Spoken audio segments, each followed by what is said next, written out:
গরমকাল হোক বা একটু ক্লান্ত লাগার সময় রাস্তার ধারের দোকান থেকে একটা ঠান্ডা ফলের রসের বোতল কিনে ঢকঢক করে খেয়ে নেওয়ার অভ্যাস আমাদের অনেকেরই আছে। বিশেষ করে বাড়িতে ছোট বাচ্চা থাকলে তো কথাই নেই। কোল্ড ড্রিঙ্কস ক্ষতিকর ভেবে আমরা পরম নিশ্চিন্তে তাদের হাতে তুলে দিই প্যাকেটজাত ফলের রস। বোতলের গায়ে আঁকা থাকে টসটসে আম, আপেল বা কমলার ছবি। বড় বড় অক্ষরে লেখা থাকে খাঁটি বা একদম আসল ফলের রস। আর সেই চকচকে বিজ্ঞাপন দেখেই আমরা ভাবি অন্তত শরীরের জন্য ভালো কিছু একটা তো খাওয়া হচ্ছে। কিন্তু আড়ালে লুকিয়ে থাকা সত্যিটা জানলে হয়তো আপনি চমকে উঠবেন।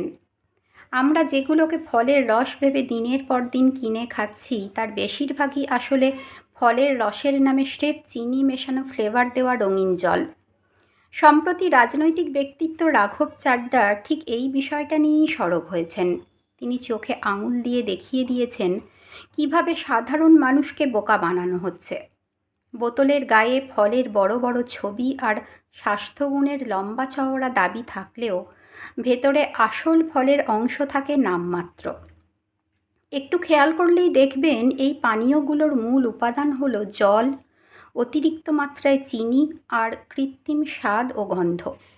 ফলের স্বাদ আনার জন্য মেশানো হয় এমন কিছু উপাদান যা আমাদের জিভকে সাময়িকভাবে ধোঁকা দেয় ঠিকই, কিন্তু শরীরের কোনো কাজেই আসে না, বরঞ্চ শরীরের ক্ষতি করে।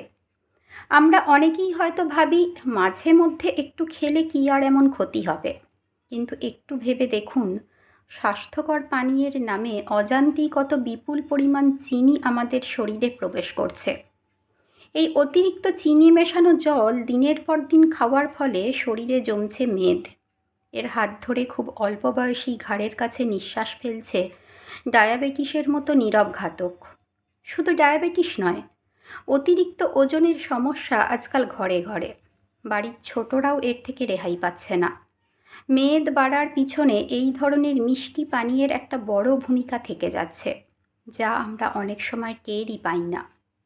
আমাদের একটু সচেতনতা কিন্তু এই ছবিটা বদলে দিতে পারে। অন্ধের মতো বিজ্ঞাপনের চমকে বিশ্বাস না করে এবার থেকে একটু সতর্ক হওয়ার সময় এসেছে। আমাদের নিজেদের স্বার্থেই এই ছোট অভ্যাসটা গড়ে তোলা ভীষণ জরুরি। পরের বার যখনই দোকান থেকে কোনো প্যাকেটজাত ফলের রস কিনবেন, বোতলটা একটু ঘুরিয়ে পিছনের লেবেলটা পড়ার অভ্যাস করুন। সেখানে ছোট ছোট অক্ষরে লেখা উপাদানের তালিকাটা দেখলেই বুঝতে পারবেন আপনি ফলের রস কিনছেন নাকি স্রেফ চিনির জল। নিজের এবং নিজের পরিবারের স্বাস্থ্যের দায়িত্ব আমাদের নিজেদেরই নিতে হবে। আসুন সাময়িক স্বাদের লোভে বা ভুল বিজ্ঞাপনের ফাঁদে পড়ে নিজেদের বিপদ নিজেরা আর না ডেকে আনি। একটু যাচাই করে কিনি, সুস্থ ও সচেতন থাকি।